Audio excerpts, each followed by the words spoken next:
Olá, meus australopitecos!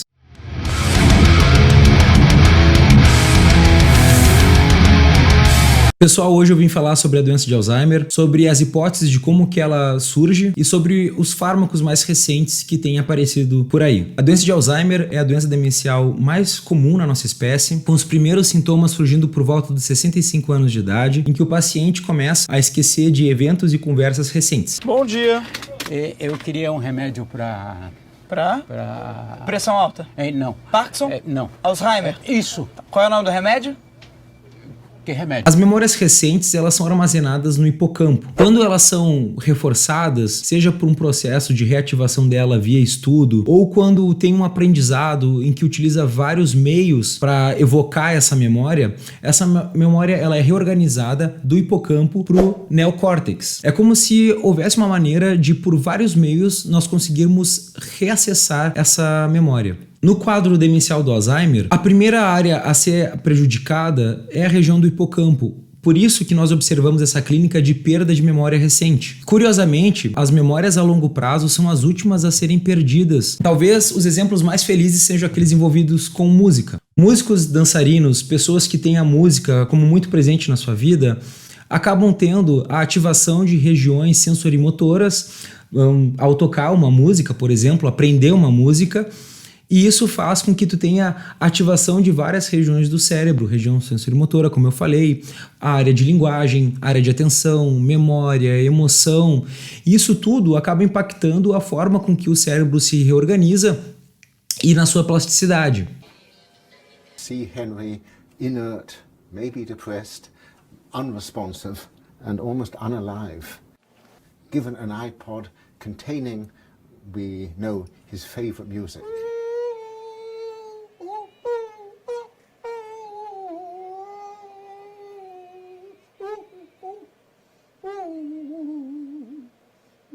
And immediately he lights up. So in some sense, Henry is restored to himself.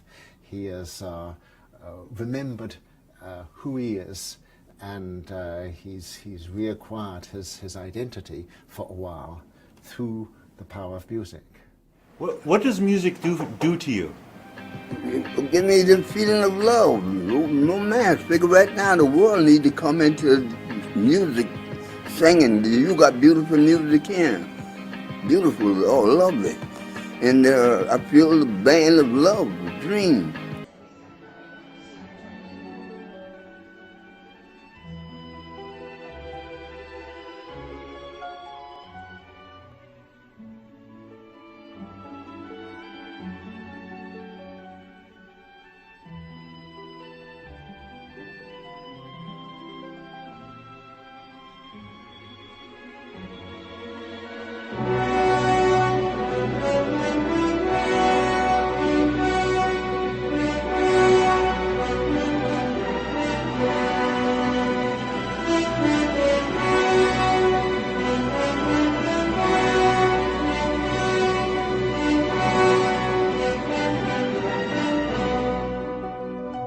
Por curiosidade, músicos têm de 59% a 64% menos chance de desenvolver um quadro demencial do que pessoas não músicas. Apesar da clínica do Alzheimer ser bem conhecida, uma parte de como que ela surge ainda precisa ser elucidada. Em 1906, o alemão patologista Alois Alzheimer, trabalhando com pessoas com quadro demencial que acabou levando o nome da doença, né, Alzheimer, encontrou que o cérebro dessas pessoas apresentava um acúmulo de uma placa de proteína. Em 1984, essa placa foi, no caso, investigada melhor e encontrou-se ali na região que existia um tipo de proteína em maior acúmulo que foi nomeada de proteína beta-amiloide. Em 1991, com o avanço da genética, encontrou-se um tipo de Alzheimer familiar e mutações importantes em genes precursores da proteína amiloide e enzimas que fazem parte da edição do tamanho dessa proteína, sendo que essa proteína amiloide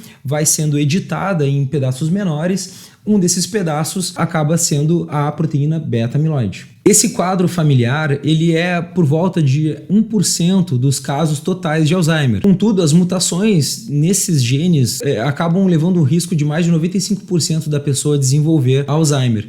E esse quadro, ele não é a partir dos 65 anos de idade. Ele tem uma incidência média de 30 anos de idade. São quadros mais sérios.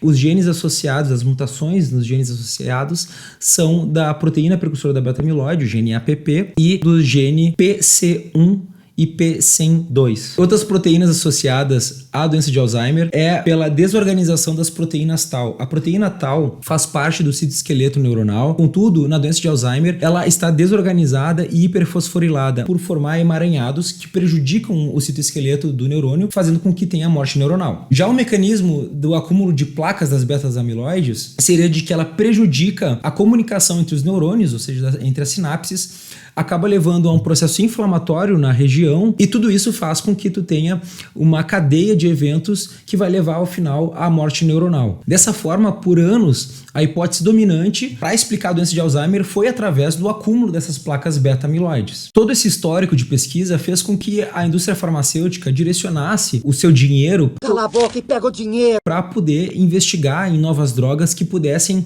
limpar a região extracelular onde tem o acúmulo das placas beta-amiloides, para prevenir ou reduzir o processo de declínio cognitivo dos pacientes com Alzheimer. Essas placas beta-amiloides, elas surgem por volta de 10 a 20 anos antes do quadro demencial ser instalado, segundo os experimentos e pesquisas feitas na área. Então hoje existem grupos de pesquisas tentando fazer uma forma de prevenir o acúmulo dessas placas beta-amiloides no cérebro, seja por via de vacinas, seja por mecanismos de anticorpos monoclonais. Dentre os fármacos mais recentes que estiveram na grande mídia são os anticorpos monoclonais chamados de aducanumab e lecanemab. Esses anticorpos monoclonais sinalizam para as células da glia fazerem a limpeza dessas placas beta-amiloides, limpando assim a área extracelular para que não tenha o acúmulo dessas placas interferindo na comunicação, nutrição, proteção dos neurônios. Isso diminuindo também o processo inflamatório.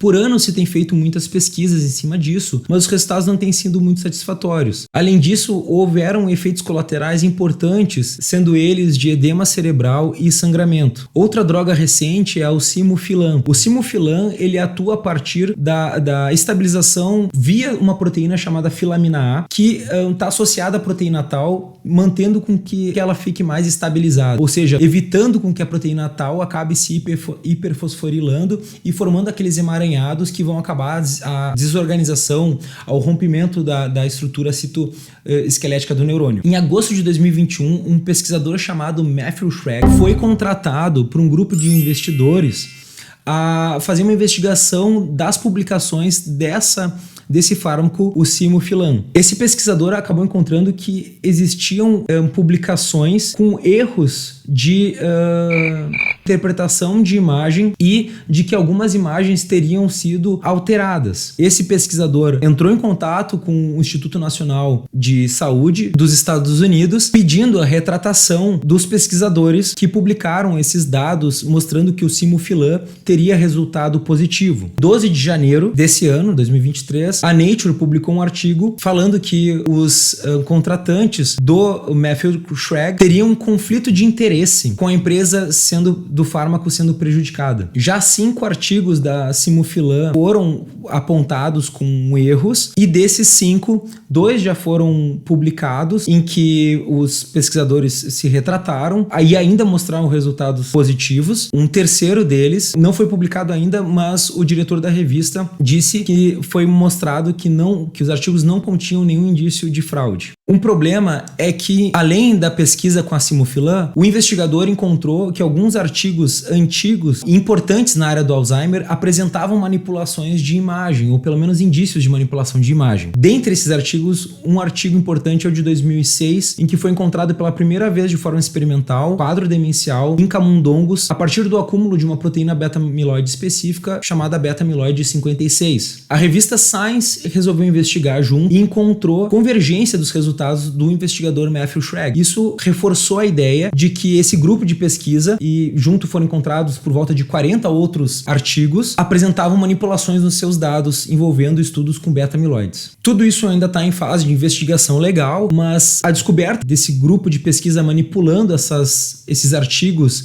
sobre as beta-amiloides fez com que a área de pesquisa fosse manchada. E isso também tem uma grande crítica, porque muitas pessoas que trabalhavam sem ser com a linha de hipótese das beta-amiloides foram prejudicadas, porque as publicações acabavam não sendo tão aceitadas, visto que tinha uma dominância de uma linha de pesquisa, bem como outros grupos mostrando de que não encontravam evidências do acúmulo das beta-amiloides acabaram sendo prejudicados, visto que as revistas, de forma geral, tendem a publicar mais artigos com evidência positiva, né, do que não encontrando resultados positivos, ou seja, encontrando resultados negativos, de que não houve associação com algo, por exemplo. E alguns pesquisadores dizem de que houve um prejuízo de 16 anos da área por causa desse grupo de pesquisa que fez fraudes. Por outro lado, a pesquisa com beta-amiloides não se resume somente a um grupo de pesquisa, então não é como se todo um campo fosse enterrado e morto. Além disso, nós precisamos aguardar os resultados dos fármacos que ainda estão em fase 3 e 4 de pesquisa, como esses que eu comentei, que receberam aprovação acelerada do FDA, em que tem alguns resultados interessantes, como agora em janeiro de 2023, foi publicado no New England, mostrando que o lecanemab melhorou em um tratamento de 18 meses o declínio cognitivo em 25% dos pacientes com Alzheimer comparados ao grupo placebo, apesar dos riscos de desenvolver o sangramento cerebral. Algo interessante é que parece que o lecanemab tem algum funcionamento, algum impacto em cima também da estrutura de proteína tau. Então, ainda precisamos saber qual o mecanismo em que os benefícios do lecanemab estão sendo observados e também do próprio papel das proteínas tau. Por ora, medidas não farmacológicas, como dieta, com alimentação saudável, exercícios físicos e atividades, no caso de aprender coisas novas, se expor a novidades, estudar de forma contínua, auxilia no retardamento do surgimento do Alzheimer. E principalmente o que tem se mostrado da importância da música para um grande grupo de pacientes, sejam eles músicos ativos ou pessoas que têm um vínculo muito forte com a música, tendo resultados realmente impressionantes quando expostos a ela. Então, muito obrigado a todos por ter assistido até aqui, um grande abraço.